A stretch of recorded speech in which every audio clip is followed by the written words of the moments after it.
Hello, Insiders! Barbara here, and I'm back from VidCon.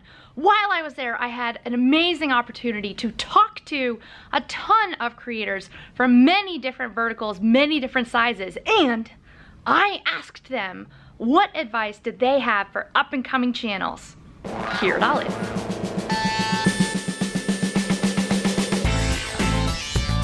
Yes, my advice is just make stuff. Make as much stuff, it doesn't matter, put it up. The thing I've been saying this whole VidCon, which I don't know when this became my catchphrase, if it's bad, no one will watch it, and if it's good, it'll go viral.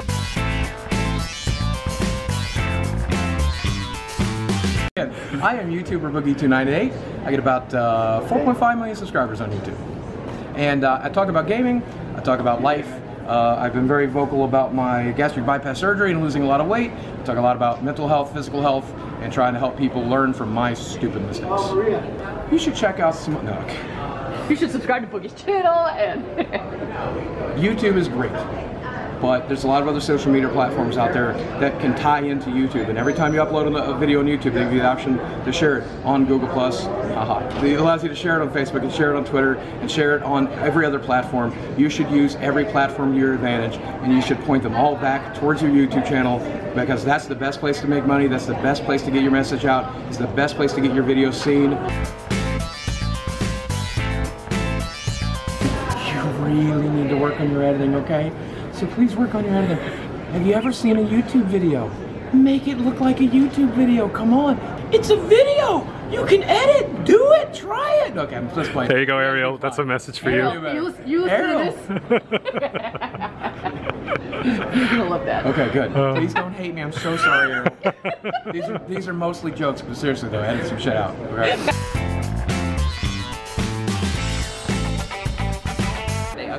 I'm the fitness marshal, 1.3 million subscribers, and I do dance fitness concerts. Don't compare yourself to anybody else. It will suck you in.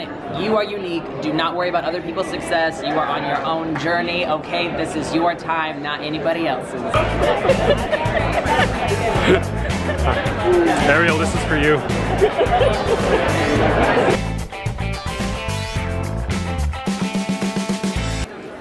Hey, I'm Chad Wildclay, and my channel has 3 million subscribers, and it's about kid-friendly content, getting outdoors, action, adventure, fun stuff for kids and the family. Say hi, Ariel. way too high up in the company to be editing videos. Get back to work. He'll be editing this later. Oh, yes. Wait, you're gonna cut that out? I think maybe for smaller creators, I think the question that they probably have is, what can I do to get promoted more to new audiences who don't know I exist? And I think I know the answer. So I think a great strategy is to look at your YouTube analytics, traffic sources, and look at what other YouTube channels are currently sending you traffic. And I would consider those your cluster channels. If you see some repeated channels over and over sending you views, watch them, study them closely, and try to do things that you think their audience would come over to your video and would appreciate. You're laughing because are you already doing that? Or? So what if the channel that drives the most traffic to your channel is your own channel? It always is your own. That's true. That's true. But if you dig really deep down, you'll find some. You can see the other ones? Like here's one that sent me 200 views. Here's another one that sent me 500 views. I'd say keep going after that audience. Like here's an audience who might really like you. So that's been one strategy I've done is there's about 5 or 6 other channels that I've noticed repeated views come from their channels. So I pay very close attention to them, and if I see them do something like, a good example would be, one of them did a video about a pond monster. They have a pond in their yard, and so I was like, I'm gonna do a video in my own style about what would I do to help them defeat their pond monster. Is it a good idea to do collabs with the people who you have overlap with, or is it better to pick somebody who's a total opposite? I personally think it's best to do a collab with somebody who you do have a lot of overlap with. I've tried a number of collabs with people who have a different audience than me.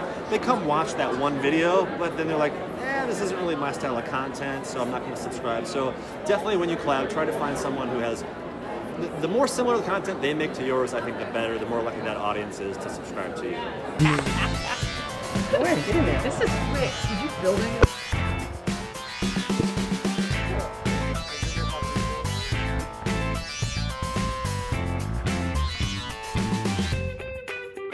What's up everyone, I am Fiona Frills. I have a YouTube channel. I do like beauty, fashion, and a bunch of testing on my channel. I have around 630,000 subscribers on that channel, and then I have a vlog channel which has around 250,000 where I post like just daily vlogs, what I do every day.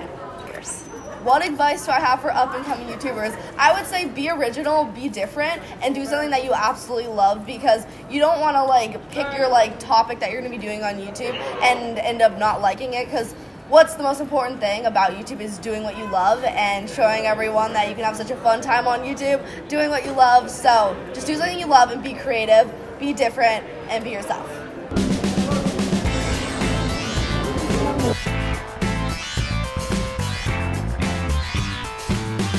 My name is Katie Morton, and my channel name is Katie Morton. I have around 360,000 subscribers, and I'm a licensed therapist, so my channel is all about mental health. Cool. First of all, if you're considering starting, just do it. Everybody's awkward. Nobody knows what they're doing. That's totally fine. And then also just do something you're passionate about, because at the end of the day, it's going to take a lot of energy, and you want it to be an inhale versus only exhale. I mean, you want to feed you and make you feel good versus it all being out, so it's exhausting. So make sure you're passionate, make sure you do it consistently, and if you love it, it won't feel like work.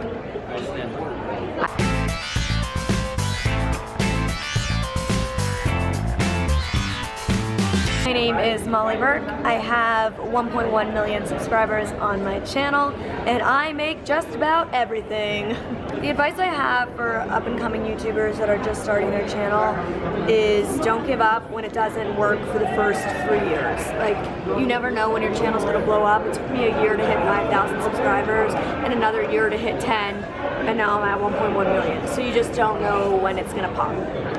Oh, I love that.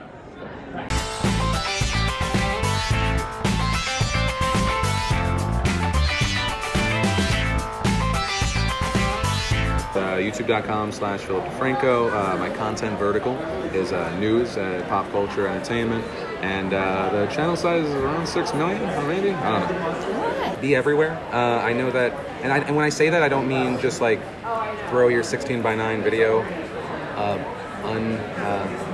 unspecialized on Instagram and all these places. Make for each individual platform, right? Embrace every new feature you possibly can. I know, like the YouTube Premiere, I'm extremely excited about that, because that's something that we've kind of been, we've done live streams as kind of build-ups. I know I saw it, and even that was just us copying Jack's films. So seeing something like that, it's like a better version of something that has been launched by a competitor. So what you talk about? It's not like all of you guys copy one another and then try and do it better. That's not a thing. No, but yeah, that's it. I would say try and go everywhere. And also, I hate it because it sounds fluffy and romantic. If it's not working out initially, and that's the reason that you're gonna stop, then it might not be right for you. I think you need to maybe figure out a different schedule. Also, always start it as a part-time. Don't just completely abandon your job or anything like that. You can do it if it's college, because that is a net negative, because it's just burning a hole in your pocket, unless you have a full ride, in which case, why the fuck would you ever stop? But yeah. Oh, wait, I forgot this is your channel. I can't say those things. No, yes. Actually, we don't monetize, so it's okay. Oh, good. Neither do I sometimes. Oh, man.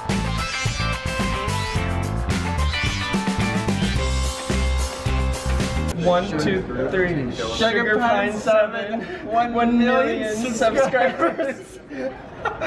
We make comedy videos. Kind of. Yeah, some people think that. Some people think that. Yes. Yeah, I'm just kidding. I'm just kidding. I'm sorry. For your editor. Autumn, that's for you. Advice? Have fun with what you're doing and incorporate trends into your content if you can.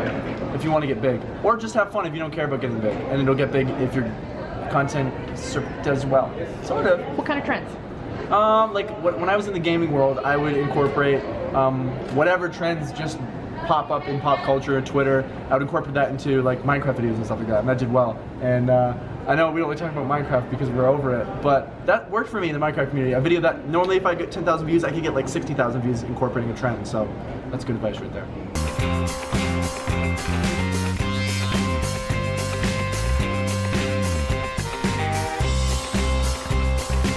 My name is Tim Schmoyer, and I run a channel called Video Creators with about 400,000 subscribers, and we help YouTube creators learn how to master YouTube so they can spread a message that reaches people and changes their lives. One piece of advice for up-and-coming YouTubers is to focus on being able to tell a good story that actually resonates with people, not just talking about facts and information, although that's helpful, but wrapping it around some context that gives meaning to the information so that really impacts people and they resonate with it.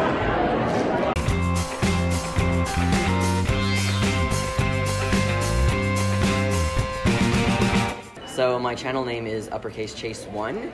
I have about 152,000 subscribers, and I make content about like being trans, LGBT education, about my life, mental health. I do reviews. I just kind of do everything.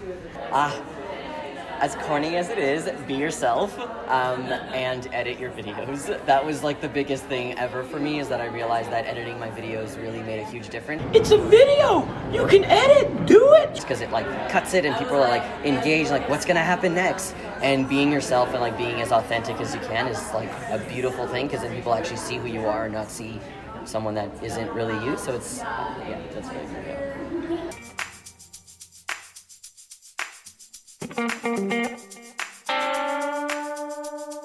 Whenever. Excuse me, sir, no filming. Thank you. You doing it? Yeah. Cool. Hey guys, my name is Matthew Santoro. I have 6.1 million subscribers, and I've been making videos for over 8 years.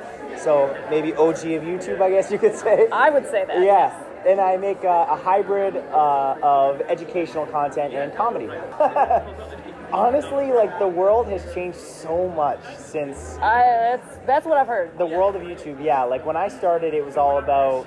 I mean, it was just the Wild West, right? So now, it's so different, it's hard to give advice. Okay. But the one thing that is tried and true is be consistent and create as much high-quality content as possible. I think it depends on where you're starting. So if you're just starting on YouTube, I would suggest making the highest quality videos possible and creating a catalog of those videos. Okay. And then once you have an audience and they discover you, they can go back in your catalog and find all these high quality videos.